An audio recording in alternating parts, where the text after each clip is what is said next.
સરસ મજાની સંતવાણીનું આયોજન કર્યું છે. તમારા ગામમાં પહેલી વાર આવવાનો મોકો મળ્યો છે, પણ ખરેખર પ્રેમી ડાયરો છે.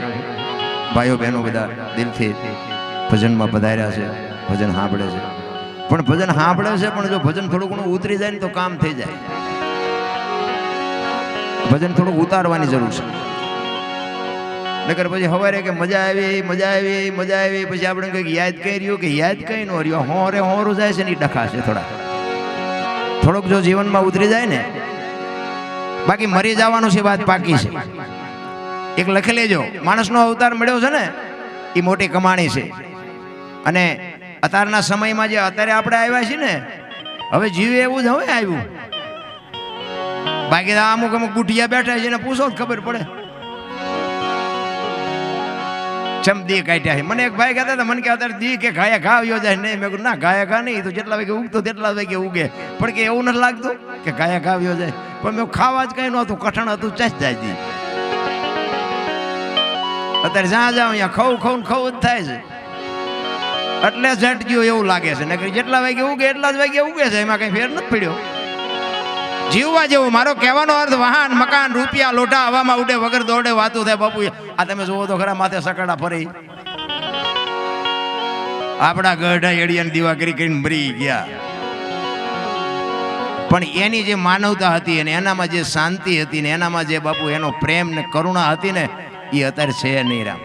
અને આમાંથી બાપુ જો ભજન કોક કરી જાય ને તો જિંદગીમાં એક ઘડી આથી મેં પુનિયાદ બાપુ કરવાનું છે. ઝીણું એવું જ કરવાનું છે. દીકરાએ કાપવાના નથી ને બૈરાય નથી દેવાના ને કરવતે નથી મુકાવાનું, કાંઈ કરવાનું જ નથી. ભલા મને હા, અમે દરબારો ગાવા માંડ્યા. હજી તમને આંખ નથી ઉકળતી?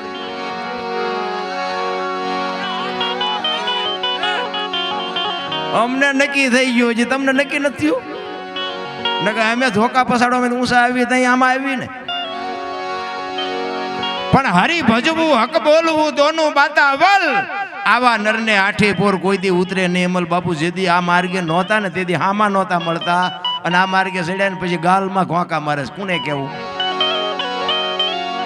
એક કચ્છનો બારવટીયો જેસલ જાડેજો બજાર વચ્ચે નીકળે અને બારીઓન બારણા ફટોફટ બંધ થઈ જાય. અને ઈની જાડેજો બાપુ સતી તોરલ મળ્યા અને માર્ગ બદલાઈ ગયો. પછી તોરલના લુગડા માથે લઈ અને જે નદીએ ધોવા ગયો ને તેથી જે જાડેજા માથે દુનિયાએ વિતાડી છે ને, એ તો એનો આત્મો જાણે. મારા રામ, ભજન એમનામ થાય એવું નથી. અત્યારે આમને બધાને કલાકાર કહે, અમને આ બધું જે કરે છે ને કલાકાર નો કહેવાય, આ બધા ભગત કહેવાય. કલાકાર તો આપણા ભેગો બેન આપણું કરી નાખે એને કલાકાર કહેવાય. આપણને એમ થાય કે આ આપણો છે અને 4.5-2 લાખનું બૂસ મારીને પીવો છે, ખબર ન પડે. કલાકાર તો એને કહેવાય. અમે તો હુવાડું કરવા આવ્યા છીએ, આનંદ કરીને પીવો જવાનું છે. બાકી બાપુ જીવનમાં કંઈક જીવનમાં કરવાની જરૂર છે. એક લખી લેજો. બાકી જાનવર પૂજાય છે, જાનવર. ઇતિહાસ ખોલીને જોવો ને. હળદીના ઘાટ ઉપર મહારાણા પ્રતાપનો ઘોડો પૂજાય છે, સતાધારમાં પાડો પૂજાય છે, જમરાળામાં ભેંસ પૂજાય છે, કચ્છમાં દાદા મેકરણનો કૂતરો ને ગધાડો પૂજાય છે. આપણું પાડોશી હારું નથી બોલતા, આંટો થયો એવું નથી લાગતું. અરે માણાને જો માણા કામમાં ન આવે, જિંદગીમાં આવ્યા તો શું, ન આવ્યા તો શું બાપુ, કાંઈ છે નહીં. માણાનો જન્મ થાય ને 1.5-2 કિલોનો હોય, 60-80 વર્ષ જીવે ને મરી જાય ને પછી શમશાનમાં લઈને હળગાવી નાખો ને, પછી રેખ્યા ભેળી કરીને જોખો એટલે 2-2.5 કિલો થાય. વાતમાં કાંઈ છે નહીં, બથોડા ભરવાના છે. ભલા મને કાંઈ છે નહીં. મેં કર્યું જા તાર લેતો જાય ને બીજા વાપરશે.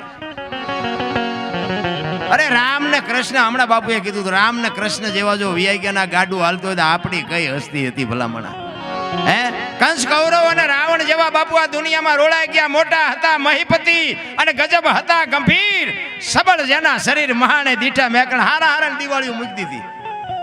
હવે આપણું પાંચ્યું આવે એવું નથી. તોય જેટલા ઓલા ચાવી વાળા રમકડા જેમાં આપણને મોકલ્યા હોય, આપણે છોકરાને આપી. આ ચાવી ભરીને મોકલ્યા, ક્યારે ખૂટી રહી ખબર નહીં પડે. ભલા એમાં અમુક રમકડાની ઓલી કડક ચાવી હોય તો બહુ નથી ઠેકડા ભરતા. જોઈને રમકડામાં નથી હોતી, એને ખબર નથી કે તારી હમણાં ખૂટ રહેવાની.